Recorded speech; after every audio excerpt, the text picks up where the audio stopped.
Birds get electrocuted when they land on an electric wire. सबने high voltage electric transmission wires पर पक्षियों को बैठे हुए जरूर देखा होगा और आपके मन में यह सवाल भी जरूर आया होगा कि आखिर इतने हाई वोल्टेज तारों पर बैठने के बावजूद इन्हें इलेक्ट्रिक शॉक क्यों नहीं लगता। क्योंकि हम सब ये जानते हैं कि ट्रांसमिशन वायर्स कितने खतरनाक होते हैं। एक तो उनसे होकर हजारों वोल्ट की इलेक्ट्रिसिटी पास होती है, इसके साथ ही ऐसे वायर्स ओपन भी होते हैं, यानी इन पर किसी तरह का कोई इंसुलेशन नहीं होता। इसके बावजूद पक्षी बड़ी आसानी से उन वायर्स पर बैठे रहते हैं और उन्हें कोई शॉक नहीं लगता। तो आज की वीडियो में हम इसी सवाल का जवाब जानेंगे कि आखिर बिजली के तारों पर बैठे पक्षियों को शॉक क्यों नहीं लगता। दोस्तों, पक्षियों को इलेक्ट्रिक शॉक क्यों नहीं लगता, इसे समझने के लिए हमें पहले यह समझना होगा कि आखिर इलेक्ट्रिक शॉक होता क्या है और वो हमें क्यों महसूस होता है। What is electric shock? Electric shock basically उस फिनोमेना को कहते हैं जब हमारी बॉडी से होकर करंट फ्लो करने लगता है। ऐसे में हमारी बॉडी के कई ऑर्गन्स डैमेज होने लगते हैं और कुछ कंडीशंस में इलेक्ट्रिक शॉक की वजह से डेथ भी हो जाती है। लेकिन शॉक लगने के लिए दो क्राइटेरिया मैच होने चाहिए। पहला कि इलेक्ट्रिक शॉक तभी लग सकता है जब कोई बॉडी इलेक्ट्रिसिटी को अपने से होकर गुजरने दे, यानी कि वो बॉडी इलेक्ट्रिसिटी के लिए एक कंडक्टर का काम करे। दूसरा क्राइटेरिया है पोटेंशियल डिफरेंस, यानी कि बॉडी और इलेक्ट्रिक सोर्स के बीच पोटेंशियल डिफरेंस का होना बहुत जरूरी है। पोटेंशियल डिफरेंस बेसिकली ऐसी कंडीशन होती है जिसके कारण इलेक्ट्रिसिटी हाई वोल्टेज से लो वोल्टेज की तरफ फ्लो करती है। इसे आप एक एग्जाम्पल से समझ सकते हैं। मान लीजिए दो पानी के कंटेनर्स हैं, दोनों में बराबर पानी भरा हुआ है, दोनों एक ही सरफेस पर रखे हुए हैं। ऐसे में अगर इन दोनों कंटेनर्स को एक पाइप के साथ जोड़ दिया जाए तो क्या इनके बीच वाटर फ्लो होगा? जवाब है नहीं, क्योंकि इन दोनों कंटेनर्स में पोटेंशियल डिफरेंस नहीं है। ऐसे में वाटर का फ्लो बना रहे, इसके लिए आपको या तो किसी एक कंटेनर में अमाउंट ऑफ वाटर को बढ़ाना पड़ेगा या फिर किसी कंटेनर को थोड़ी ऊंचाई पर ले जाना होगा। तब जाकर एक हायर पोटेंशियल क्रिएट होगा जिससे लोअर पोटेंशियल की तरफ वाटर फ्लो होना शुरू होगा। यही सेम कॉन्सेप्ट करंट फ्लो के लिए भी जरूरी है, बस यहां पानी की जगह वोल्टेज आ जाता है। अगर हम ह्यूमन बॉडी को इन दोनों क्राइटेरिया पर मैच कराकर देखें तो पता चलेगा कि हमारी स्किन जिससे होकर इलेक्ट्रिसिटी फ्लो करती है वो इलेक्ट्रिसिटी का कंडक्टर नहीं है। उसके बावजूद हमारी बॉडी से करंट फ्लो हो जाता है। दोस्तों, इसका रीजन ये है कि हमारी स्किन में स्वेट ग्लैंड्स होते हैं जिसमें स्वेट हमेशा मौजूद रहता है और इस स्वेट में कई मेटल आयन मौजूद होते हैं। ये मेटल आयन इलेक्ट्रिसिटी के लिए बेटर कंडक्टिविटी का नेचर रखते हैं, जिनकी सहायता से करंट हमारी बॉडी से पास होता है और हमें शॉक लगता है। इसके अलावा अगर हम पोटेंशियल डिफरेंस वाले क्राइटेरिया पर ह्यूमन बॉडी को रखें तो हमें आमतौर पर इलेक्ट्रिक शॉक तभी लगता है जब हम अर्थ के डायरेक्ट कनेक्शन में होते हैं। ऐसे में अर्थ एक लो वोल्टेज एंड क्रिएट करती है। इसी कारण सोर्स से इलेक्ट्रिसिटी निकलकर हमारी बॉडी के जरिए अर्थ तक जाने लगती है, जो पोटेंशियल डिफरेंस के कारण ही होता है। तो ऐसे में अगर हम अपने सवाल पर आएं कि पक्षियों को इलेक्ट्रिक शॉक क्यों नहीं लगता, तो अब इसे आप आसानी से समझ सकते हैं। दोस्तों, किसी हाई वोल्टेज ट्रांसमिशन वायर पर बैठे किसी पक्षी को अगर इलेक्ट्रिक शॉक नहीं लगता है तो इसके पीछे दो कारण हैं। पहला रीजन यह है कि पक्षियों का शरीर इलेक्ट्रिसिटी के लिए अच्छा कंडक्टर नहीं है। ऐसे में जब वो किसी वायर पर बैठती है तो करंट उनकी बॉडी को बाईपास करते हुए आगे गुजर जाती है, इसीलिए वो बड़ी आसानी से उन तारों पर बैठे रहते हैं। और दूसरा सबसे बड़ा कारण यह है कि किसी पक्षी के वायर पर बैठने से कोई पोटेंशियल डिफरेंस क्रिएट नहीं होता। जैसा कि हमने आपको बताया कि अगर पोटेंशियल डिफरेंस क्रिएट नहीं होगा तो बॉडी से होकर इलेक्ट्रिसिटी फ्लो नहीं करेगी और शॉक नहीं लगेगा। तो दोस्तों, यही दो कारण हैं कि हाई वोल्टेज ट्रांसमिशन वायर पर बैठे पक्षी सेफ होते हैं। अब ऐसे में एक सवाल यह भी है कि क्या पक्षियों को कभी इलेक्ट्रिक शॉक नहीं लगता? तो ऐसा नहीं है। दरअसल हाई वोल्टेज ट्रांसमिशन वायर्स में आमतौर से कई फेज के लिए अलग अलग वायर्स लगे होते हैं जिनमें अलग अलग वोल्टेज की करंट फ्लो होती है। ऐसे में अगर कोई पक्षी किसी एक वायर पर बैठता है तो इलेक्ट्रिसिटी फ्लो होने के लिए वो किसी लो वोल्टेज एंड से कनेक्ट नहीं होता है और पक्षी को शॉक नहीं लगता। लेकिन अगर कोई पक्षी इतना बड़ा हो कि वो एक वायर पर बैठकर दूसरे वायर को अपने पंखों से टच कर दे, तो इससे पोटेंशियल डिफरेंस क्रिएट हो जाएगा और पॉसिबल है कि उसकी बॉडी से इलेक्ट्रिसिटी फ्लो कर जाए। ऐसी कंडीशन में उसे शॉक लग सकता है। इसके अलावा भी उन पक्षियों को इलेक्ट्रिक शॉक लग सकता है जो वायर पर बैठे हुए बिजली के पोल्स को छूने की कोशिश करते हैं, क्योंकि ऐसे में वो अर्थ के डायरेक्ट कनेक्शन में आ जाते हैं। और जैसा कि हमने आपको बताया था कि अर्थ एक लो वोल्टेज एंड क्रिएट करती है और इससे पोटेंशियल डिफरेंस क्रिएट हो जाता है। यहां पर एक इंटरेस्टिंग पॉइंट यह है कि आप भी किसी एक ट्रांसमिशन वायर से लटकते हैं तो आपको भी कोई शॉक नहीं लगेगा। लेकिन यहां कंडीशन यह है कि आप पूरी तरह हवा में लटके हों। ऐसा इसलिए क्योंकि आपकी बॉडी भी किसी लो वोल्टेज एंड से डायरेक्ट कनेक्शन में नहीं होगी, इसीलिए आपकी बॉडी से इलेक्ट्रिसिटी फ्लो नहीं हो पाएगी और आपको कोई शॉक नहीं लगेगा। हाँ, लेकिन इसका प्रैक्टिकल एक्सपेरिमेंट करने की सलाह हम नहीं दे रहे हैं। दोस्तों, इलेक्ट्रिक शॉक जानलेवा साबित हो सकते हैं, इसलिए इस तरह के वायर से अपनी दूरी बनाए रखें और सुरक्षित रहें। और अगर इस तरह के और भी सवाल Let's accept it. Most of us think that mass and weight are pretty much the same thing. Are they? No, they're not. There's a very simple way to understand the difference. Mass is simply the amount of matter that's present in the object. Now consider two situations. One in which an object is on the earth, and second in which the same object is on the moon. Will the mass of the object be different in these cases? To answer this question, we ask ourselves another simple question. Will the amount of matter present in the object be different in these cases? Absolutely not. The matter in the object is not changing at all, which is why the mass will be the same in each of the cases. The mass of an object remains constant no matter where it is placed. The standard metric unit of mass is the kilogram. Another concept we'd learnt about an object's mass was that it is a measure of its inertia. Greater the mass of an object, greater will be its inertia. Inertia is nothing but the tendency of an object to resist change in its state of motion. So now we have an idea about what mass is. But what's weight then? How do we understand the weight of an object? Mass is nothing but the measure of how much matter an object has. Weight is a measure of how strongly gravity pulls on that matter. It's the measurement of the gravitational pull of an object. Let's understand this using a simple example. Say there are two places, place A and place B, and there's an object of mass m. In place A, the pull of gravity is x units, and in place B, the pull of gravity is 2x units. Clearly, the pull of gravity is stronger at place B. Now understand this well. The mass of the object will be m at both the places, but the weight of the object will be greater at place B because the pull of gravity is stronger. As the gravity is twice as bigger, the weight of the object will be twice as much at place B as compared to place A. So the weight of an object is a measurement of gravitational force acting on it. How can we understand weight using a formula? We know the Newton's second law of motion, which says that the force acting on an object is the product of its mass and acceleration. When it's acceleration due to gravity, we can replace A with a lowercase g. This force due to gravity is nothing but the weight of the object. So if we consider the weight of an object to be uppercase W, we can rewrite this equation as W equals m times g. So the weight of an object is the product of its mass and acceleration due to gravity. What will be the SI unit of weight? Can you guess? It'll be the same as that of force, Newton. As the value of g at a particular place is constant, we can also say that the weight of the object is directly proportional to its mass. Here's the main takeaway from this video. The mass of an object remains constant everywhere, whereas its weight depends on the gravitational force at the location.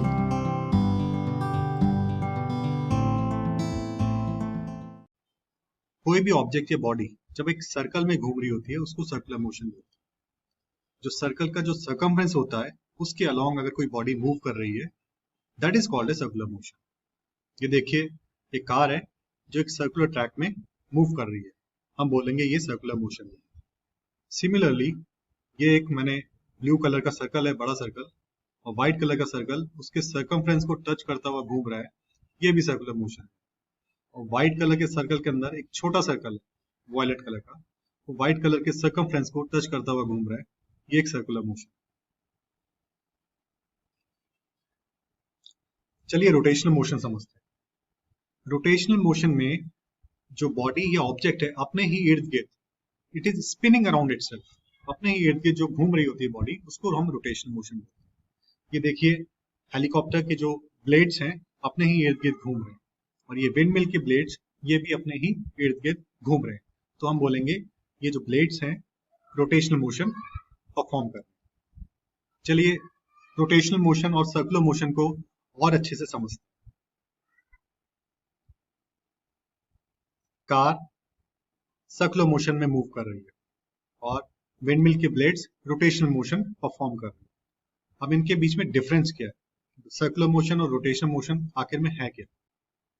आप देखेंगे जो car का centre mass है वो उसकी body में से होके जा रहा है, जबकि उसका जो एक्सिस ऑफ रोटेशन है वो सर्कल के सेंटर में से होके जा रहा है। So there is a distance, there is a gap between axis of rotation and axis of centre of mass. जब भी गैप होगा एक्सिस ऑफ रोटेशन में और axis of centre of mass में, हम बोलेंगे वो सर्कुलर मोशन परफॉर्म कर रहा है। विंड मिल को देखते हैं, इसका जो ब्लेड्स है उसका सेंटर ऑफ मास ये रेड पॉइंट पे है और उसका एक्सिस ऑफ रोटेशन भी उसी पॉइंट पे है। तो हम देखेंगे एक्सिस ऑफ रोटेशन और axis of centre of mass coincide करते हैं, रोटेशन के केस में कोइंसाइड करते हैं, जबकि सर्कुलर मोशन के केस में उनके बीच में गैप होता है। चलिए एक क्लासिक एग्जांपल देखते हैं जिसमें आपको रोटेशन और सर्कुलर मोशन दोनों देखने को मिलेगा।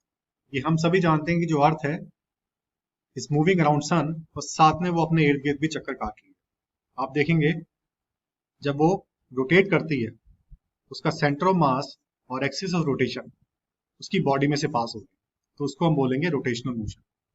जबकि सर्कुलर मोशन में उसका सेंटर ऑफ मास तो उसकी बॉडी से पास हो रहा है, लेकिन एक्सिस ऑफ रोटेशन सर्कल के सेंटर में से पास हो रहा है, तो एक्सिस ऑफ रोटेशन और सेंटर ऑफ मास के बीच में एक गैप है।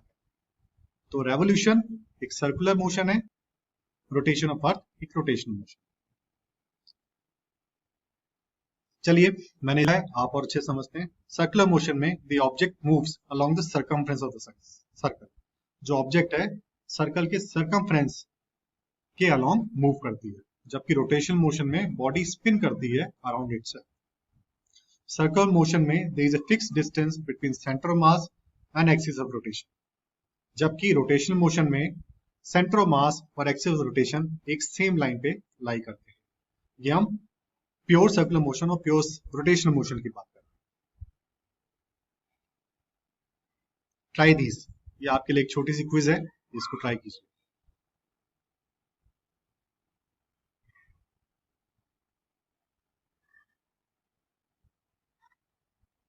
In the previous video, we studied what motion is.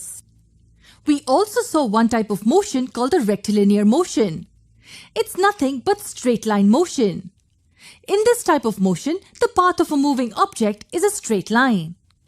But what if the path of a moving object is circular? Yes, you guessed it correctly.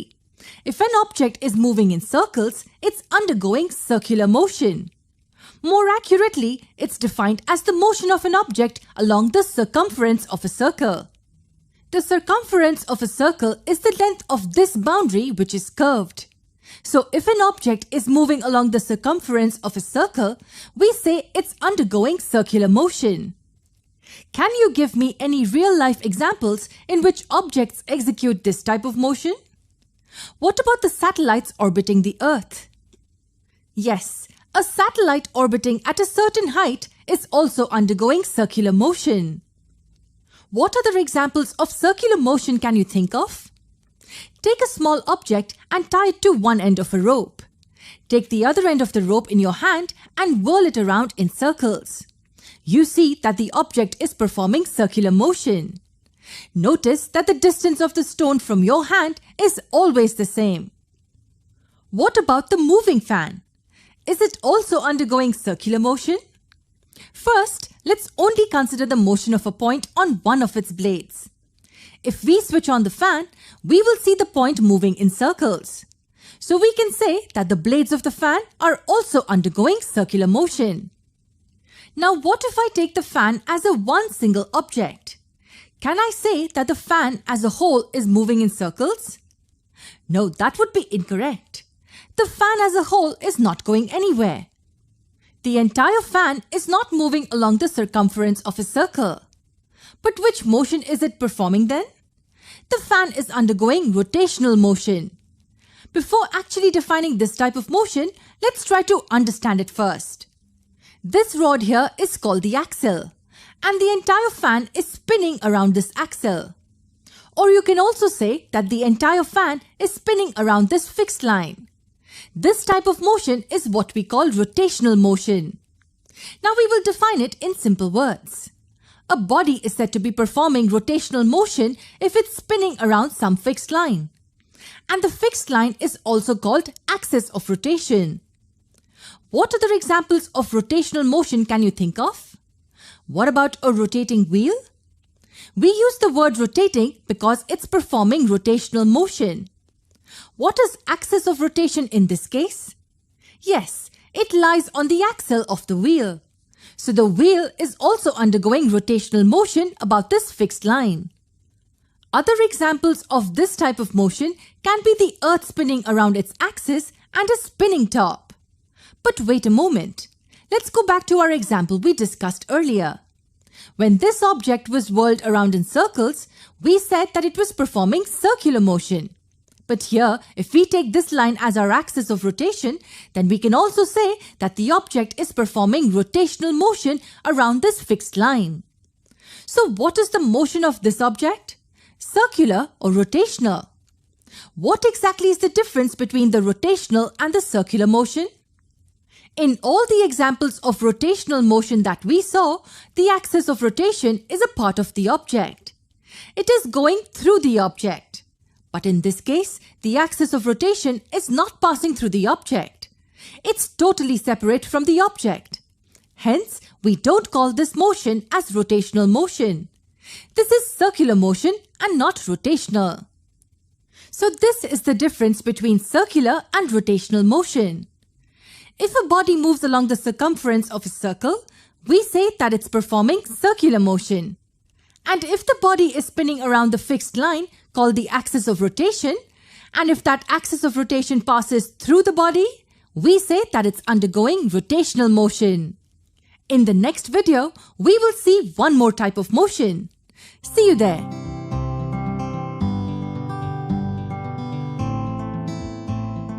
Ben wants to move this table from point A to point B. What will he do? Yes, he will push it in the direction of point B. You see that as he pushes the table, it starts moving. Anything around us that moves, we say that it's in motion. So this table is in motion. And since Ben is also moving along with the table, he is also in motion. In our day-to-day life, we see various things moving around us. Simple examples that I can give are vehicles moving on the road, people walking across streets, birds flying in the sky, and so on. Do you know that the Earth and the other planets also undergo motion? Yes, they are revolving around the sun. You can give me thousands of such examples of motion. But what if I ask you to tell me the definition of motion? How can we define something as intuitive as motion of a body?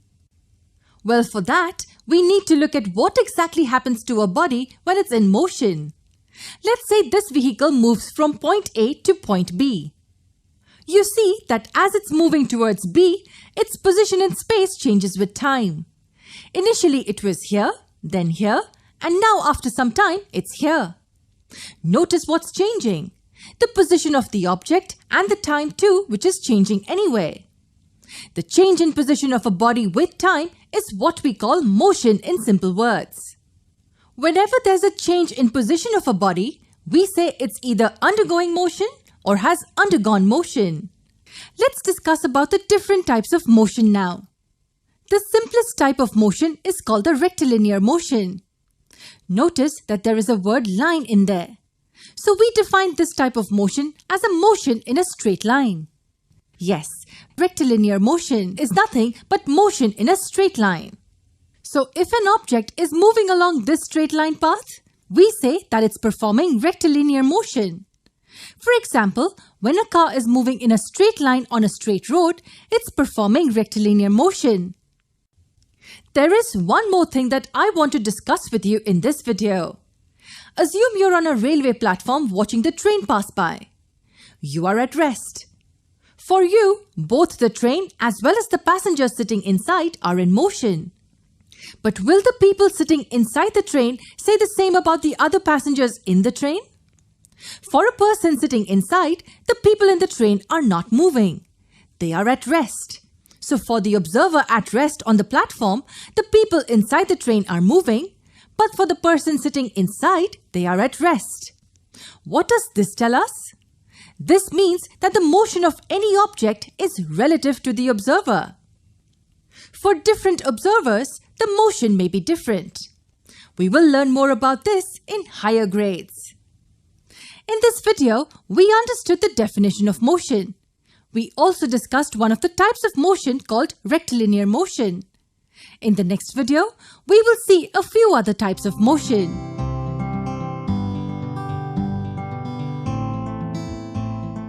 अगर तुम लोग नए हो तो subscribe करो, वो जो लाल वाला बटन है उस पर कुछ भी फेंक के मारो, ये माइक फेंक के मारो, ये कैमरा फेंक के मारो, मैंने उल्टा बोल दिया लेकिन मुझे फर्क नहीं पड़ता है, बस सब्सक्राइब करो, मुझे नहीं पता।